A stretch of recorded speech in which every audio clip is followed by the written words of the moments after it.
Ferry Irwandi bongkar dalang di balik kerusuhan pada demonstrasi. Dan kalian tahu siapa dalangnya? Kalau kalian pengen tahu siapa dalangnya, coba kalian ketik hashtag bubarkan DPR 2025.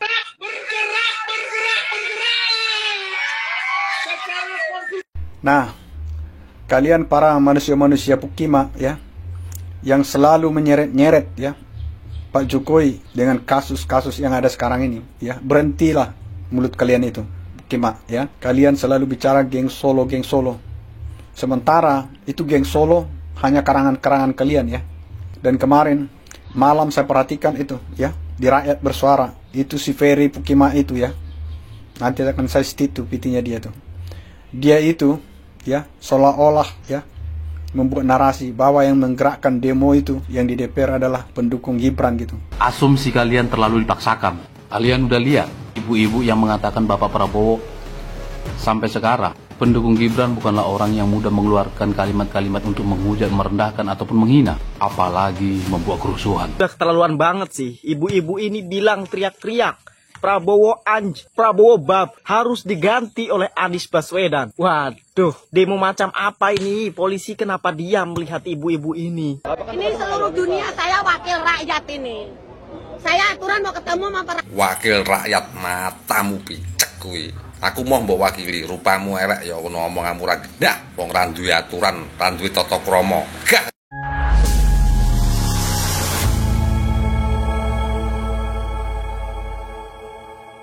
Assalamualaikum warahmatullahi wabarakatuh.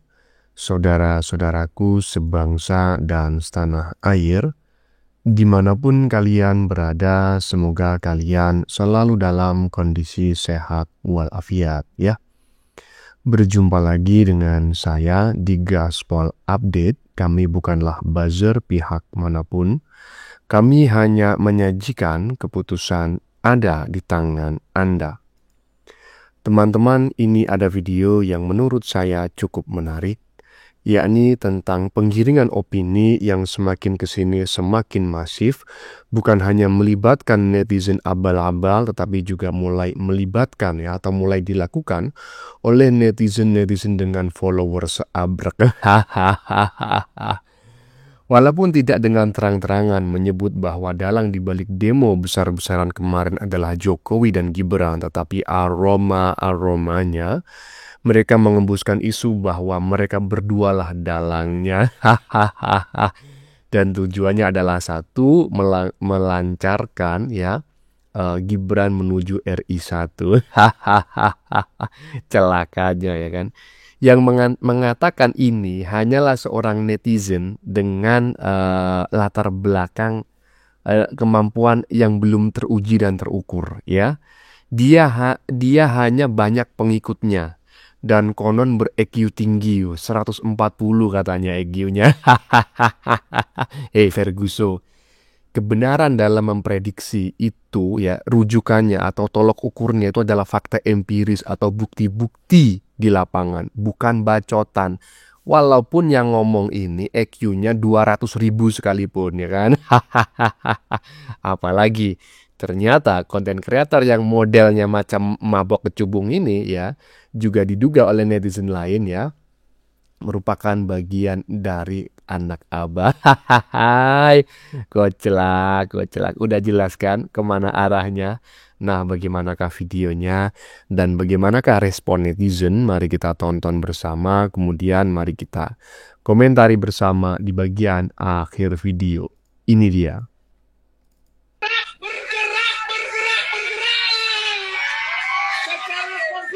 Nah, kalian para manusia-manusia Pukima ya, yang selalu menyeret-nyeret ya Pak Jokowi dengan kasus-kasus yang ada sekarang ini ya, berhentilah mulut kalian itu Pukima ya. Kalian selalu bicara geng Solo, sementara itu geng Solo hanya karangan-karangan kalian ya. Dan kemarin malam saya perhatikan itu ya, di Rakyat Bersuara itu si Ferry Pukima itu ya, nanti akan saya stitu pitinya dia tuh. Dia itu ya seolah-olah ya membuat narasi bahwa yang menggerakkan demo itu yang di DPR adalah pendukung Gibran gitu, dengan membuka beberapa akun ya, yang dimana di sana mereka mengcaption ya, dimana Wapres pada saat itu kurang happy waktu DPR yang joget-joget itu. Lalu melalui itu dia bilang seolah-olah ya yang menggerakkan demo itu adalah kelompok pendukung Gibran gitu. Itu adalah narasi yang sangat tolol menurut saya. Nah sekarang kita lihat PT ini ya, ini adalah kelompok HTI ya, Rizal Fadila ini. Apa dia bilang? Ayo bergerak ya, untuk ya memanfaatkan situasi ini ya. Siapa yang menghalangi, libas saja. Sebenarnya orang ini sudah bisa ditangkap ini ya. Ini sudah termasuk provokasi sebenarnya ya. Ini bagaimana tindakan Kapolri. Jadi kalau orang-orang ini dibiarkan, negara ini tetap tidak akan kondusif ya. Jadi saran saya kepada Kapolri ya, kepada Kepolisian Republik Indonesia, tolong kalian bergerak cepat ya. Kalian tindak lanjutin itu kasus hukum yang ada sekarang ini ya. Kalian ini kan sudah melakukan penyidikan. Kapan kalian itu ya membuat siapa yang jadi tersangka di sana? Jadi jangan dibiarkan manusia-manusia seperti ini ya berkeliaran di negara ini. Akan sangat berbahaya sekali ya. Jadi untuk kalian yang selalu menyeret-nyeret nama Pak Jokowi di dalam kelompok ini, berhenti kalian ya. Saya sudah bilang bahwa Pak Prabowo ini adalah kelanjutan Pak Jokowi. Di mana kalian ceritanya seolah-olah bahwa Pak Jokowi ya menghambat Pak Prabowo. Sementara yang dijalankan oleh Pak Prabowo ini adalah ya programnya Pak Jokowi. Itu sama saja ya. Dia menghambat program. Ya, inilah provokator sesungguhnya ya teman-teman ya. Dan itu adalah fakta gitu loh. Karena provokasi ini dilakukan secara terang-terangan ya, orangnya jelas, waktunya jelas, tempatnya jelas, tanpa ada rekayasa AI ya. Maksud saya adalah si Rizal Fadila yang di bagian depan tadi yang bergerak, bahkan presiden itu mau dilibas ya kan. Nah ini kalau menurut saya ini masuk kategori makar, karena di situ sudah dengan jelas ya secara eksplisit akan melibas presiden kalau menghalang-halangi. Lah presiden itu kan tugasnya kan ya melindungi bangsa dan negara, iya kan? Lah kok mau dilibas itu gimana ceritanya? Ini ya yang harus ditangkap dan ditindak ya. Iyalah, lanjut. Udah keterlaluan banget sih. Ibu-ibu ini bilang teriak-teriak Prabowo anj, Prabowo bab, harus diganti oleh Anies Baswedan. Waduh, demo macam apa ini? Polisi kenapa diam melihat ibu-ibu ini? Atau jangan-jangan polisi sudah tahu siapa dalang dibalik ibu-ibu ini, tapi mereka tidak mau menangkap dan menyebarkan informasi siapa dalang dibalik ibu-ibu ini. Ayolah polisi, ini sudah parah banget loh. Masa presiden dikata-katai anj, bab. Nah yaitu, ya kan? Jadi saya sebetulnya sejak kemarin ya, ketika ada isu yang menyebutkan bahwa demo ini ditunggangi, itu saya sependapat gitu loh. Karena memang menunggangi itu ya, tunggang menunggangi itu lumrah ya, kaprah dan wajar ya di setiap kondisi apapun di negeri ini dan dimanapun gitu loh. Nah, jadi menurut saya salah satu pihak yang menunggangi demo kemarin itu adalah kelompok ya kan, kadrun, sudrun, badrun ya, pendukung paslon 01 yang kalah dalam pilpres kemarin. Termasuk yang menggiring-giring opini ya. Yang menggiring-giring opini siapa Bang? Habis ini kita tengok bareng-bareng ya kan. Iyalah, ini mama-mama ini ya kan, kerudung pink ini juga harus diusut ini, karena dia sudah menyebut Prabowo itu bab 1 ya kan, kemudian ANJING misalnya, hanya gara-gara dia sakit hati calonnya kalah. Lanjut. Ini seluruh dunia saya wakil rakyat ini. Saya aturan mau ketemu sama wakil rakyat, matamu picek kuwi. Aku mau mbok wakili, rupamu elek ya ngono omonganmu ra gendah. Wong ra duwe aturan, ra duwe tata krama. Dari sini kita paham ya. Pertama, saya tidak sependapat dengan kata-kata kasar yang disampaikan oleh netizen barusan, walaupun itu bagian dari bentuk kekesalan. Jadi saya memahami kekesalannya, saya sependapat dengan kekesalannya, tetapi saya tidak sependapat dengan kata-kata kasar yang digunakan. Tetapi dari video barusan kita bisa mengambil pelajaran bahwa para pendukung Abah alias paslon 01 itu adalah rata-rata golongan orang-orang yang kurang waras. Mengaku cerdas tapi kurang waras. Lanjut. Ngeri. Peri Irwandi bongkar dalang di balik kerusuhan pada demonstrasi. Jadi menurut Peri Irwandi, ya menurut pernyataannya, bahwa di tanggal 25 itu pendemonya itu bukan dari mahasiswa dan bukan dari serikat buruh. Jadi nggak ada yang koordinasinya gitu. Dan kalian tahu siapa dalangnya? Kalau kalian pengen tahu siapa dalangnya, coba kalian ketik hashtag bubarkan DPR 2025. Pasti kalian kaget siapa dalangnya. Karena sudah dibongkar semua sama Peri Irwandi. Iya, sudah paham kan? Konten kreator yang sejak awal saya ngelihat videonya gitu ya, tiba-tiba muncul. Karena ini FYP banget gitu loh. Konten-kontennya, hampir semuanya FYP dan pengikutnya itu, waduh, seabrek ya kan. Itu ketika saya ngelihat pertama kali, saya tidak yakin ini orang benar-benar cerdas, walaupun dia sering sekali menyebutkan atau mengklaim bahwa EQ-nya itu 140 ya kan. Tapi karena saya pernah menjadi seorang jurnalis ribuan tahun, saya bisa mengenal dan mengetahui banyak orang, mulai orang yang menurut saya paling bodoh sedunia, sampai orang yang menurut saya itu kecerdasannya di atas rata-rata. Karena seringan melihat dan bertemu orang, akhirnya saya bisa semacam menyimpulkan gitu ya, menilai dengan cara melihat dan mendengarkan orang berbicara. Dan saya ragu sebetulnya orang ini golongan orang-orang cerdas dengan EQ 140. Saya lebih melihat ini orang masuk kategori orang-orang mabuk kecubung ya. Lanjut. Pengorbananku selama ini tak pernah ternilai di matamu. Begitu mudahnya kau lupakan semua tentang diriku. Cukup sudah kasih hati ini kau lukai. Berjuang. Nah kan, ketahuan kan dari sini, berusaha untuk mengarahkan siapa dalang demo di tanggal 25. Tahu kan maksudnya apa? Aduh. Sekarang begini loh. Contoh ya kan, janganlah isi-isi konten kreator mabok kecubung ini ya kan. Sebutlah Habibie saja, almarhum Habibie ketika masih hidup. Dia EQ-nya macam gimana, kecerdasannya seperti apa, sampai diakui dunia ya kan.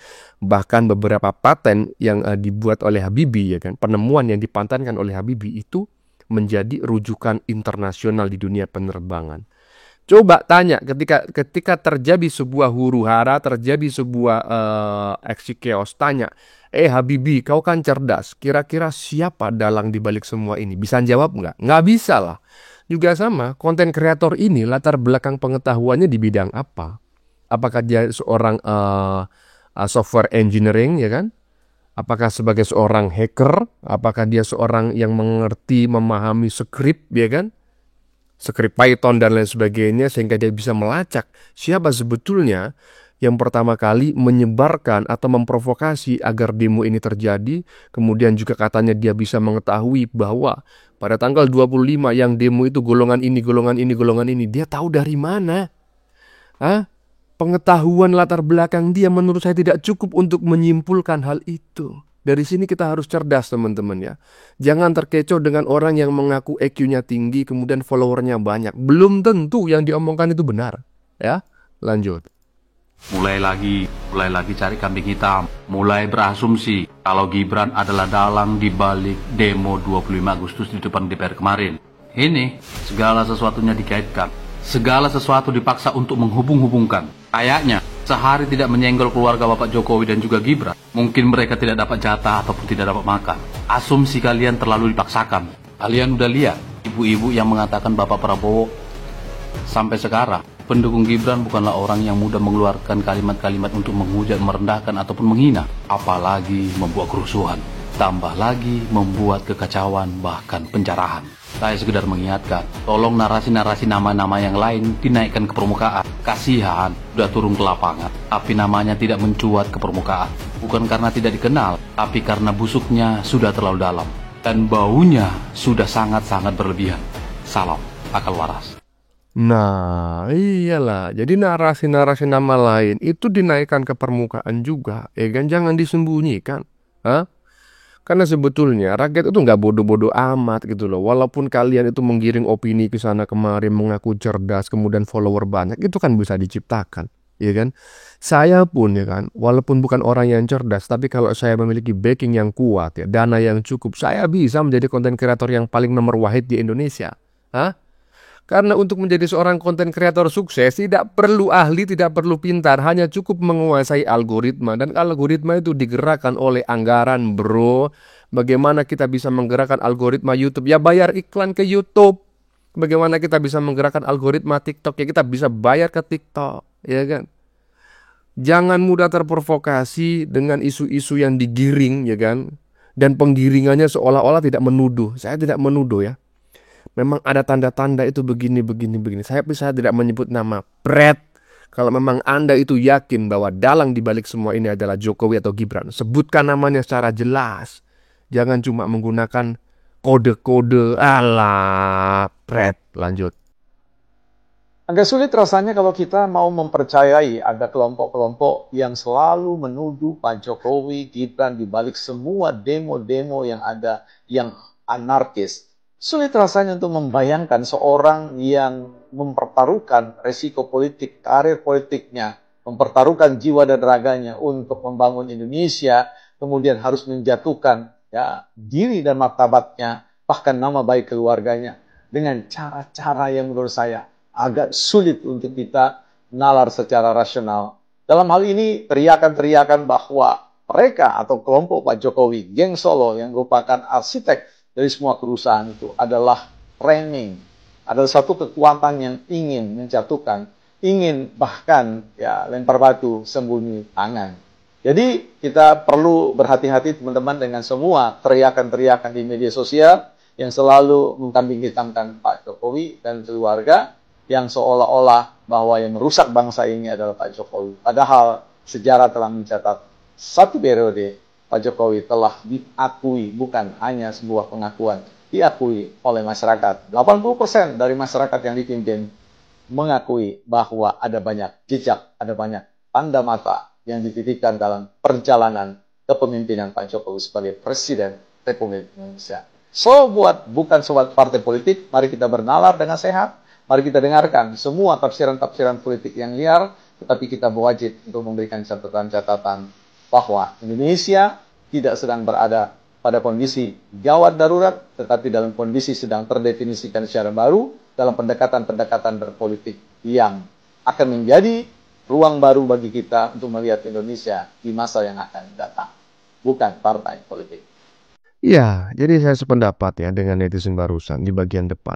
Sangat sulit sekali untuk kita percayai ketika ada kelompok-kelompok yang mulai memframing atau menggerakkan opini publik bahwa aktor atau dalang dibalik demo yang terjadi akhir-akhir ini adalah Jokowi atau Gibran. Sulit sekali, bro, sulit, ya kan? Akal waras menyebutkan sulit, walaupun tidak menutup kemungkinan yang tidak mungkin terjadi pun bisa terjadi. Tetapi penggiringan opini yang kalian lakukan ini lebih tidak masuk akal sekali, ya kan? Apalagi yang menggiring opini seorang konten kreator yang latar belakang keilmuannya tidak jelas gitu loh. Kemampuannya di bidang IT juga nggak jelas. Ngakunya aja IQ-nya tinggi, ya kan? Followernya banyak. Tapi modelnya macam orang mabok kecubung. Lanjut. Clue-clue dalang di balik kerusuhan yang terjadi di akhir-akhir ini itu banyak sekali ya. Tetapi ada dua clue yang paling penting dan berpengaruh menurut saya ya, karena disebarkan oleh orang-orang yang berpengaruh seperti mantan kepala BIN dan juga seorang influencer bernama Ferry Irwandi. Nah, kita berbicara dulu clue yang pertama dari mantan kepala BIN, yaitu Bapak Hendro Priyono, bahwa di balik dalang di balik kerusuhan ini adalah asing, yang mana asing itu dengan agennya lah, katakan gitu ya, dengan agennya kemudian membuat kerusuhan-kerusuhan yang terjadi di Indonesia itu kepentingannya dengan sumber daya alam, juga hubungannya dengan koruptor. Jadi itu clue yang pertama. Itu dari mantan kepala BIN, Badan Intelijen Negara. Clue yang kedua dari Ferry Irwandi, yang mana ini juga sudah disebarkan di acara-acara TV nasional, bahwa dalang dibalik semua itu adalah di Indonesia sendiri, bukan dari asing. Jadi kepentingan elit. Nah, teman-teman udah tahu arahnya kemana ya. Clue yang kedua ini ya. Nah, itulah teman-teman dua clue besar. Nah, ini menurut saya teman-teman ya. Menurut saya ya. Jadi saya lebih condong ke Bapak Hendro Priyono atau Kepala BIN, mantan Kepala BIN Indonesia, yang mengatakan dalang dibalik kerusuhan ini adalah asing. Memang benar. Karena yang paling berpengaruh terhadap sumber daya alam Indonesia adalah asing, teman-teman. Selama ini asing. Jadi ketika asing itu diobrak-abrik terkait dengan mata pencahariannya di Indonesia, maka kerusuhan-kerusuhan itu mulai terjadi. Karena ketika dulu sebelum ada hilirisasi, ini semua nggak seperti ini teman-teman. Baik-baik aja gitu loh. Baik-baik karena mereka makan banyak di sini gitu loh. Tetapi ketika barang-barang itu dihilirisasi, muncullah kerusuhan-kerusuhan dan serangan-serangan. Jadi menurut saya bukan tentang siapa kepala negaranya, tetapi tentang bagaimana kebijakannya. Ketika kebijakan itu berseberangan dengan kepentingan asing atau mafia, maka kemudian siapapun yang jadi pemimpin bakalan diserang, nggak peduli itu orang kuat atau siapa gitu loh. Nah, ketika yang jadi pemimpin ini adalah orang-orang yang tunduk sama asing, maka nggak akan terjadi yang namanya kisruh seperti ini. Ini logika sederhana loh, ya sederhana. Saya nggak pakai bahasa-bahasa intelektual seperti yang disampaikan oleh Bang Ferry Irwandi. Saya pakai bahasa sederhana yang mudah-mudahan ini semua bisa dipahami oleh masyarakat Indonesia dalam memahami bagaimana kepentingan-kepentingan yang terjadi di Indonesia, teman-teman. Karena ini semua arahnya sudah ke arah ingin menggulingkan presiden, menggulingkan wakil presiden, seperti itu, teman-teman. Kemudian menyalahkan mantan presiden. Saya memang betul, saya mendukung Bapak Insinyur Jokowi ya, selaku pendukung yang masih sampai saat ini katakanlah militan. Karena saya mendukung itu juga bukan tidak dengan alasan, tetapi sudah banyak konten-konten yang saya upload terkait dengan jasa-jasa Bapak Jokowi, prestasi-prestasinya di Indonesia ini, yang mana prestasi itu sudah saya rangkum di beberapa konten, salah satunya tentang pembangunan infrastruktur, kemudian hilirisasi, kemudian ibu kota Nusantara, kemudian hutang negara, sampai dengan detail saya jelaskan tentang PDB, pendapatan domestik bruto. Hutang yang diwariskan ke Indonesia itu masih kurang belasan persen jumlahnya peningkatan hutangnya.